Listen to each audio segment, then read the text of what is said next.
Bienvenidos a Economía en Andaluz, un podcast de Europa Press.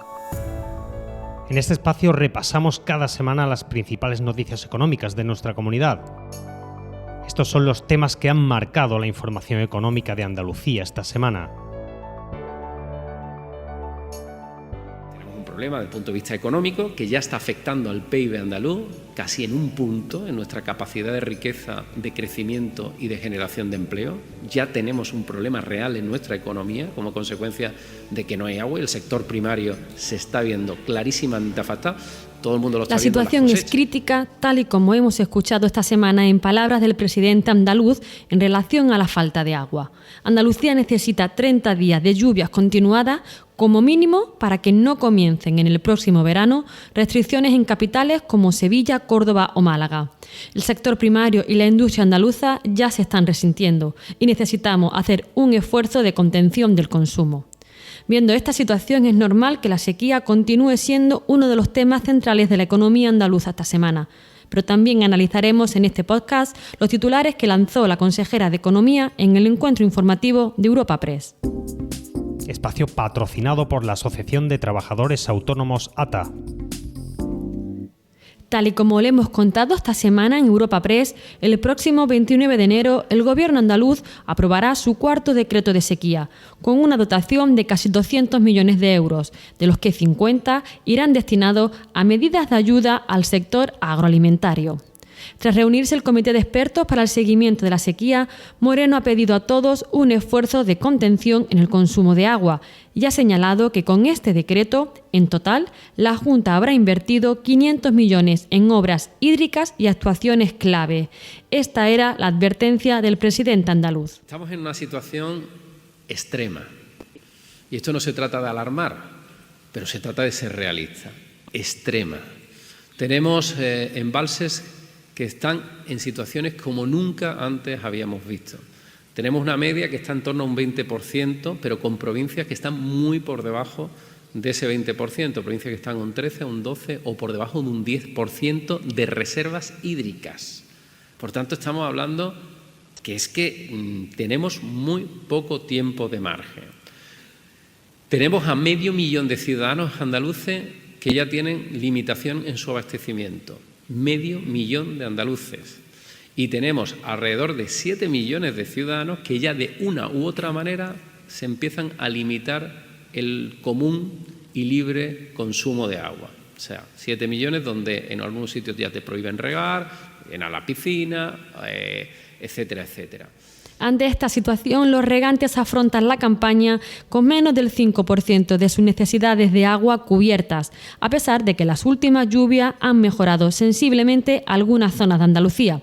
Desde la Asociación de Comunidades de Regantes de Andalucía, Feragua, advierten de la necesidad de que caigan una media de 10 litros por metro cuadrado durante 30 días para evitar restricciones al consumo humano. Pedro Parias es el secretario general de Feragua. Pero seguimos una situación muy mala de cara a la próxima campaña de riego y bueno, con restricciones en algunos municipios andaluces y con previsión de restricciones si este invierno y primavera no es muy lluvioso. Para salir de la situación de emergencia que tenemos ahora, tiene que caer en los próximos 2-3 meses 400, 500 milímetros. Eso nos haría a llegar a la situación más o menos de normalidad. No a llenar todos los embalses, para eso tendríamos que tener más de 700 litros en los próximos 3 meses, pero sí llegar a la situación de normalidad de que no hubiera restricciones, ¿no? Esto significa, pues esos 30 días, si llueven durante todos 30 días 10 litros, pues son 300 y estaríamos ahí en año parecido a lo que pasó el año 2018, donde empezó a llover un 28 de febrero y estuvo lloviendo en torno a 300 litros entre marzo y abril y se salvó la situación. Y cambiando de asunto, la consejera de Economía, Hacienda y Fondos Europeos, Carolina España, ha protagonizado un encuentro informativo de Europa Press Andalucía. En el evento, la consejera aprovechó para anunciar una 7ª bajada de impuestos con la idea de seguir atrayendo inversiones. Lo explicaba así para señalar que Andalucía ha pasado de ser, en sus palabras, un infierno fiscal a ser la segunda comunidad autónoma más competitiva fiscalmente. Acabamos de aprobar un presupuesto de 47.000 millones de euros prácticamente, algo que no tiene ninguna otra comunidad autónoma. Eso es estabilidad presupuestaria también. Hemos hecho una revolución fiscal permanente. Vamos a hacer un nuevo decreto de simplificación administrativa Seguramente en este año llevaremos a cabo la 7ª bajada de impuestos para seguir siendo competitivo y para seguir atrayendo inversiones a Andalucía. Y algo que también no se nos puede olvidar. Hemos saneado las cuentas públicas. Y este encuentro informativo dio para mucho más. España también aprovechó para anunciar la 4ª subasta de patrimonio andaluz. 14 inmuebles repartidos por las 8 provincias con un valor de 21,5 millones y una 5ª subasta para 4 villas turísticas que están cerradas. Hemos realizado ya 3 subastas por las que hemos obtenido 121 millones de euros. Pero ya los anuncio que vamos a poner en marcha la 4ª subasta. Cuarta subasta de inmuebles en Andalucía, 14 inmuebles, algunos muy interesantes en Córdoba, como el Cordel de Écija, en Málaga algunos locales en la calle Compositor Lember o en Sevilla algunas fincas en Utrera y en La Rinconada. Por lo tanto, a finales de mes se publicará ya en el Boletín Oficial y estamos preparando, esta sería la 4ª subasta de inmuebles, pero estamos preparando una 5ª porque estamos decididos a vender las villas turísticas que están cerradas. Pero también se trataron asuntos nacionales que tienen efectos en Andalucía.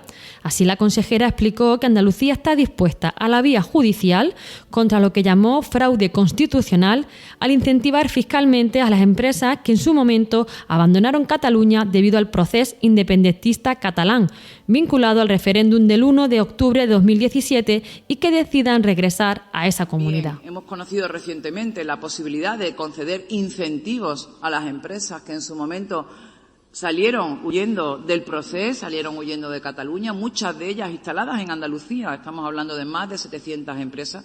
Pues nosotros estaremos ahí, seremos dique de contención. Creemos que estos incentivos para la vuelta de las empresas es un fraude constitucional y democrático. Y sobre todo, lo que no podemos permitir es que con este tipo de medidas se echa por tierra todo el trabajo que se está haciendo desde algunas comunidades autónomas, como es el caso de Andalucía, para crear ese ecosistema favorable a la inversión del que les hablaba anteriormente.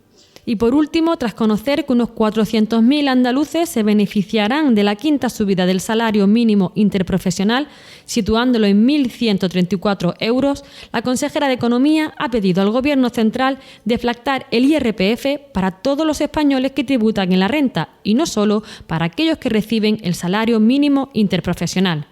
Les habla Ana Marchal, redactora de Economía en Europa Press Andalucía, y escuchamos a la consejera de Economía, Carolina España. Lo lógico es que se pacte en el diálogo social entre los empresarios, que son los que lo tienen que pagar, y los trabajadores, ¿no? Los representantes sindicales. No ha habido acuerdo. Parece que los empresarios, la Confederación de Empresarios, apostaba por el 4%. Al final ha sido el 5%.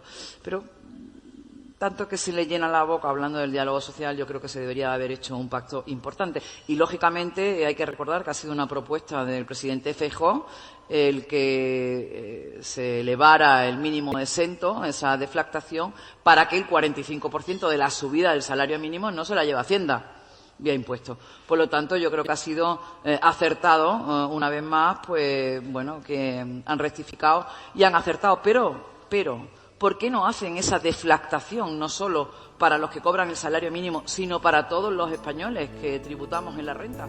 Recuerda que puedes encontrar estas y otras muchas noticias económicas en la sección Andalucía, en nuestra web europapress.es. Puedes suscribirte a este programa y al resto de podcast de Europa Press a través de Spotify, Apple Podcast, iVoox o Google Podcast.